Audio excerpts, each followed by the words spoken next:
ಇಬ್ರಿಯರಿಗೆ ಬರೆದ ಪುಸ್ತಕ 11ನೇ ಅಧ್ಯಾಯ 25 ಮತ್ತು 26ನೇ ವಚನ. ಸ್ವಲ್ಪ ಕಾಲ ಪಾಪ ಭೋಗಗಳನ್ನು ಅನುಭವಿಸುವುದಕ್ಕಿಂತ ದೇವರ ಜನರೊಂದಿಗೆ ಕಷ್ಟವನ್ನು ಅನುಭವಿಸುವುದೇ ಒಳ್ಳೆಯದೆಂದು ತೀರ್ಮಾನಿಸಿಕೊಂಡನು. ಕರ್ತನಲ್ಲಿರುವ ಪ್ರೀತಿಯ ದೇವಜನರೇ, ದೇವರಾಗಿರುವಂಥ ಯೇಸು ಕರ್ತನ ನಾಮದಲ್ಲಿ ಈ ಮುಂಜಾನೆ ವೇಳೆಯಲ್ಲಿ ನಿಮ್ಮನ್ನು ವಂದಿಸ್ತೇನೆ. ಯಾಕೆಂಬುದಾಗಿ ನೋಡುವುದಾದರೆ, ಕರ್ತನಾಗಿರುವಂಥ ದೇವರ ಕೃಪೆ ನಮ್ಮೆಲ್ಲರ ಮೇಲಿರೋದ್ರಿಂದಲೇ ನಾವು ಆತನ ಸಮ್ಮುಖದಲ್ಲಿ ನಿಂತಿರುವಂಥದ್ದು, ನಿರ್ಮೂಲವಾಗದೇ ಇರುವಂಥದ್ದು ಆತನ ಅತಿಶಯವಾದಂಥ ಕೃಪೆ. ಈ ದಿನವೂ ಸಹ ದೇವರಾಗಿರುವಂಥ ಕರ್ತನ ನಿಮ್ಮನ್ನು ಉಪದೇಶಿಸಿ ನಡೆಯಬೇಕಾದಂಥ ಮಾರ್ಗವನ್ನು ತಿಳಿಸುವವರಾಗಿದ್ದಾರೆ. ಕೆಲವೊಂದು ಸಮಯದಲ್ಲಿ ನೀವು ಅಂದುಕೊಳ್ಳುವ ಹಾಗೆ ಈ ಲೋಕದಲ್ಲಿ ಹಣ, ಆಸ್ತಿ, ಸಂಪತ್ತುಗಳಿರುವುದಾದರೆ ತುಂಬ ಚೆನ್ನಾಗಿ ಬದುಕಬಹುದು ಎಂಬುದಾಗಿ ಹೇಳಿ ನೆನೆಸಲ್ಪಡ್ತೀರಾ. ಯಾಕಂದರೆ ನೀವು ಅನೇಕ ಕೊರತೆಗಳಲ್ಲಿದ್ದೀರಾ, ಸಾಲದಲ್ಲಿದ್ದೀರಾ. ಪರಿಸ್ಥಿತಿಗಳು ನೀವು ಅಂದುಕೊಂಡಂಥ ರೀತಿಯಲ್ಲಿ ಆಗಲ್ಪಡ್ತಾ ಇಲ್ಲ. ಆದುದರಿಂದ ಹಣವಿರುವಂಥವರನ್ನು ನೋಡಿ, ಇತರರನ್ನು ನೋಡಿ ಅವರು ಹಾಗಿದ್ದಾರೆ, ನಾವು ಹೀಗಿದ್ದೇವೆ ಎಂಬುದಾಗಿ ಹೇಳಿ ಇತರರಿಗೆ ನಿಮ್ಮನ್ನು ನೀವು ಹೋಲಿಕೆ ಮಾಡಿಕೊಳ್ಬೇಡ್ರಿ. ಅವರಿಗಿಂತ ನೀವು ಶ್ರೇಷ್ಠವಾದಂಥವರು. ನಿಮ್ಮಲ್ಲಿರುವಂಥ ಕರ್ತನ ಆತ್ಮನಿಗೆ ನಿಮ್ಮನ್ನು ಸಮರ್ಪಿಸಿಕೊಳ್ಳ್ರಿ. ಲೋಕದಲ್ಲಿರುವಂಥ ಇತರ ಜನಗಳನ್ನು ನೋಡಿ ನೀವು ದುಃಖ ಪಡೆದ ಹಾಗೆ ಕರ್ತನಲ್ಲಿರುವಂತಹ ದೇವ ಜನಗಳನ್ನು ಕರ್ತನ ಸಮ್ಮುಖದಲ್ಲಿ ಕರ್ತನಿಗೋಸ್ಕರವಾಗಿ ಪ್ರಯಾಸ ಪಡುವಂಥವರ ಒಡನಾಟವನ್ನು ಇಟ್ಟುಕೊಳ್ಳ್ರಿ. ಪ್ರಾರಂಭದಲ್ಲಿ ಆ ಒಡನಾಟಗಳು ಕಷ್ಟಕರವಾಗಿ ಇರಬಹುದು, ಆದರೆ ಒಟ್ಟುಗೂಡಿ ಪ್ರಾರಂಭಿಸಿ ಪ್ರಾರ್ಥನೆಯೊಟ್ಟಿಗೆ ನೀವು ಆರಂಭಿಸಿರಿ.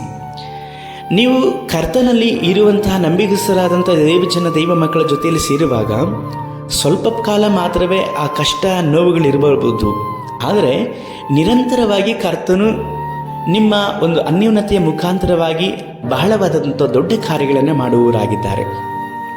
ಮೋಶೆಯನ್ನು ನೋಡುವುದಾದರೆ ಐಗುಪ್ತ ದೇಶದ ಸಕಲ ಸರ್ವ ಐಶ್ವರ್ಯಗಳಲ್ಲೂ ಸಹ ಆತನು ಉತ್ತಮವಾದಂತಹ ಅಸ್ಥಿವಾರವನ್ನು ಹೊಂದಿದಂಥವನು. ಆದರೆ ಆ ಅಸ್ಥಿವಾರವನ್ನು ಕಡೆಗಣಿಸಲ್ಪಟ್ಟ. ತಾನು ಆತ್ಮಿಕವಾಗಿರುವಂಥದ್ದು, ನಾನು ನಿತ್ಯವಾದಂಥ ದೇವರ ಮಗನೆಂಬುದಾಗಿ ಹೇಳಿ ಅವನು ನಂಬಿಕೊಂಡಂಥವನು.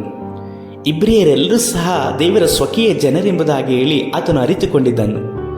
ಆದುದರಿಂದಲೇ ಆ ಸಕಲ ಸರ್ವ ಐಶ್ವರ್ಯಗಳನ್ನು ನಿರಾಕರಿಸಲ್ಪಟ್ಟು ಬಾಧೆಯನ್ನು ಅನುಭವಿಸಲ್ಪಟ್ಟಂಥ ದೈವ ಜನಗಳ ಜೊತೆಯಲ್ಲಿ ತನ್ನನ್ನು ತಾನು ಸೇರಿಸಿಕೊಂಡನು.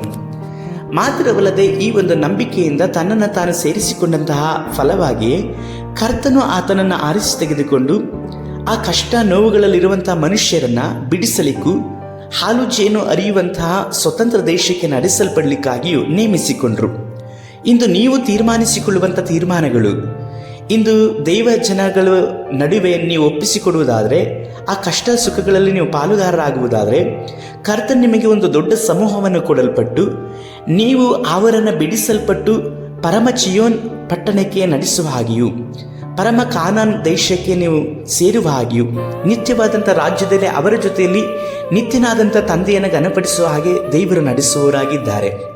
ಹಾಗಾಗಿ ಈಗಿರುವಂಥ ಕಷ್ಟ ನೋವುಗಳನ್ನು ನೆನೆಸಲ್ಪಟ್ಟು ಸೋತು ಹೋಗಲ್ಪಡಬೇಡ್ರಿ. ಕರ್ತನ ಬಲವನ್ನು ಆತುಕೊಳ್ಳ್ರಿ. ದೇವರಾಗಿರುವಂಥ ಕರ್ತನ ನಿಮ್ಮನ್ನು ಅತ್ಯಧಿಕವಾಗಿ ಆಶೀರ್ವದಿಸುವವರಾಗಿದ್ದಾರೆ. ಪ್ರಾರ್ಥಿಸೋಣ.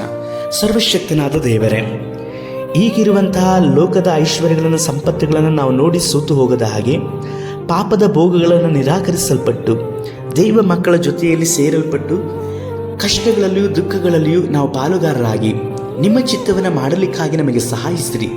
ನಮ್ಮ ರಕ್ಷಕನಾದ ಯೇಸು ಕರ್ತನ ನಾಮದಲ್ಲಿ ತಂದೆಯೇ, ಆಮೇನ್.